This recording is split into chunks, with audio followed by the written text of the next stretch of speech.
Hi, it's Dwyer, gamblersadvisory.com, here with some post-fight comments on the draw out of Los Angeles between favorite Sugar Shane Mosley and underdog Sergio Mora. Now, full disclosure, before this fight, I made a video predicting an upset. I recommended that gamblers take Sergio Mora, who was a plus 230 underdog, to win the fight. And I said they should straddle that since Mosley's the harder puncher, with Shane Mosley at plus 300 to win by knockout. I also cautioned gamblers, and this is an older video, that they should pay close attention to the weigh-in because Sergio Mora had a history of weight problems. The fight ended a few hours ago. On my scorecard, and I've given you my bias. On my scorecard, I had Sergio Mora winning the fight 115 to 113. Here are the facts, and it might surprise some people, but all three judges gave Shane Mosley the 11th and 12th rounds, right? All three judges.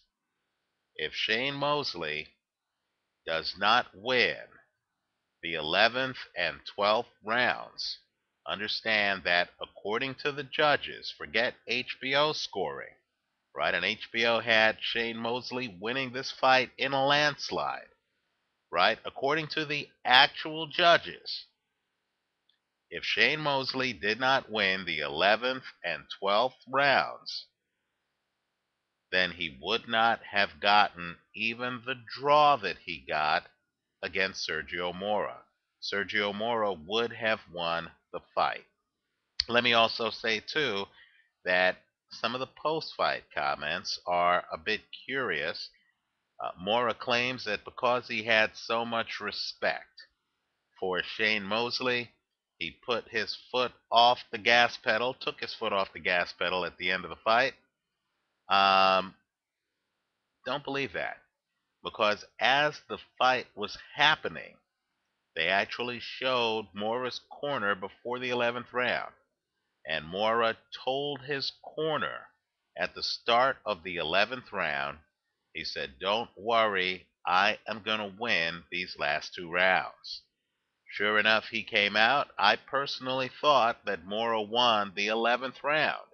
None of the judges saw it that way. But understand that if you gave Mora the 11th or 12th rounds, then Mora should have won a two-round victory. Okay? Mosley, contrary to what HBO was telling all of us, Mosley was actually losing the fight on the judges' scorecards after the 10th round. Now, let me just make a few points, then I'm going to put this fight behind me.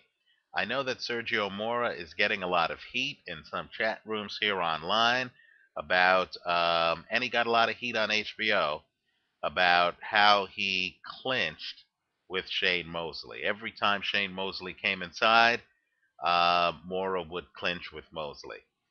All I can say is, sounds like excellent boxing to me.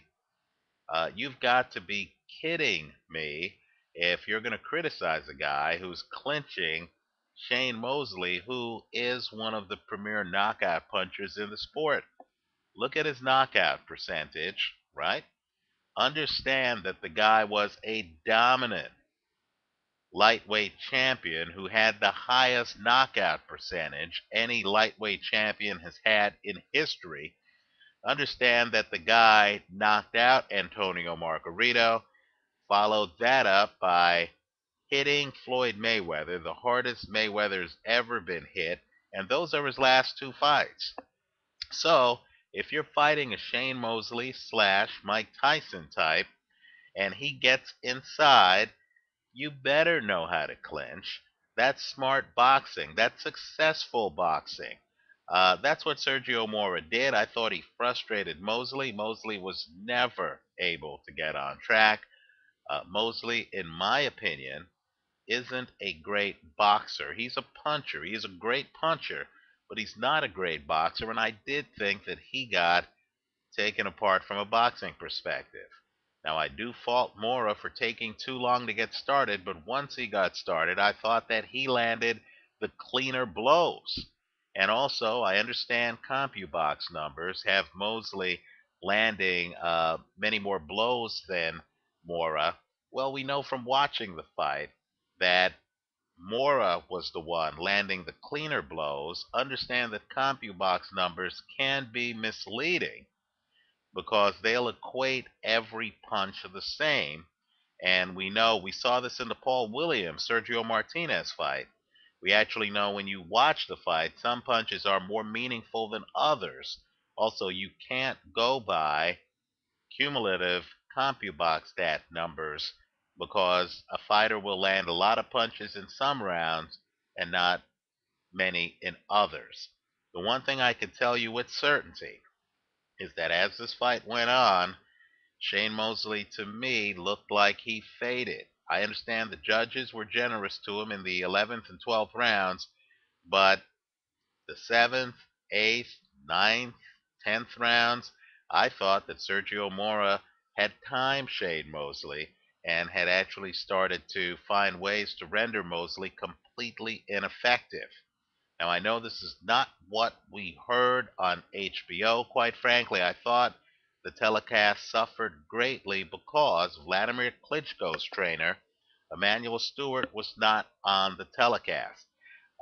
He brings a different dynamic to the telecast. He's not afraid to disagree with Harold Letterman. I thought that Harold Letterman saw the fight a certain way, and understand Letterman's score was more lopsided than any of the three judges had it. Also, let's do the math.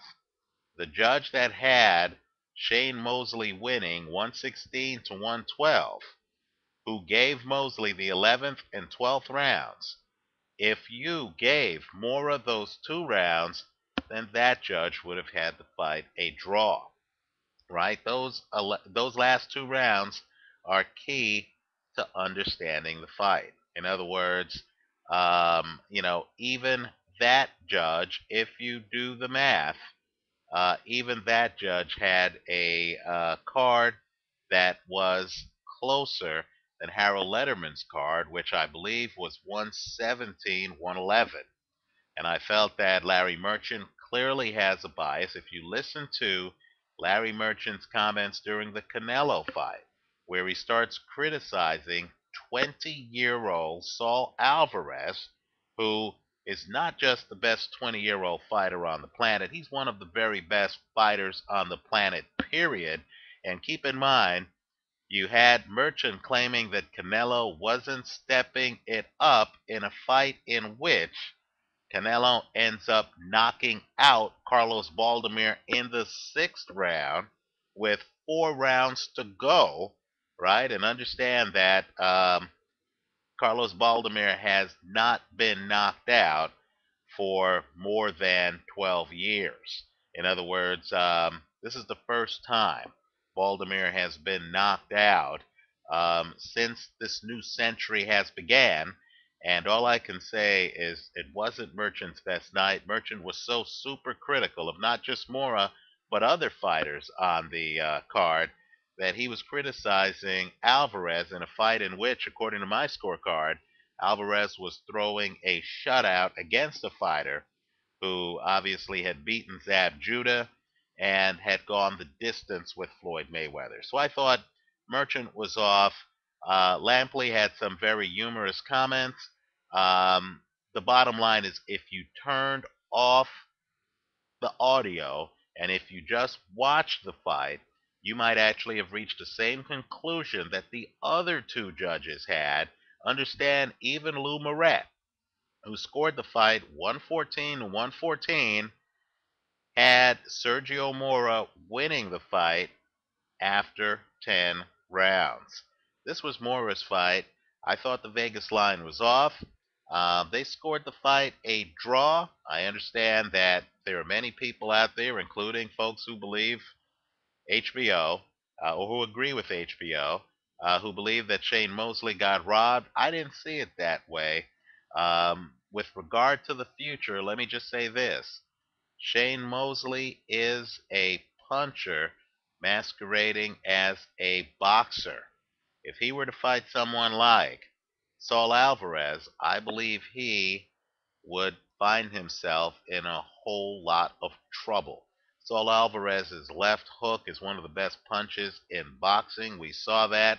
Vladimir went down face first in this fight, right? All I can say is look at the Mora tape. You're going to see Mora land several left hands on Shane Mosley.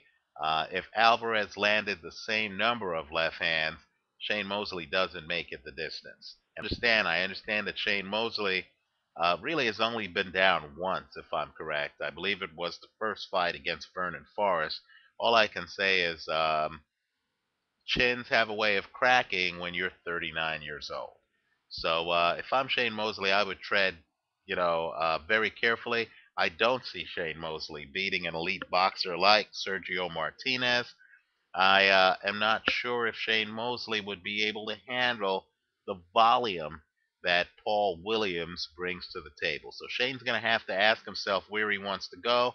I'm not sure if there are a lot of roads for him to travel at 154. He's already lost to champion Miguel Cotto. So as for Sergio Mora, all I can say is this: the Latin Snake remains one of my favorite fighters.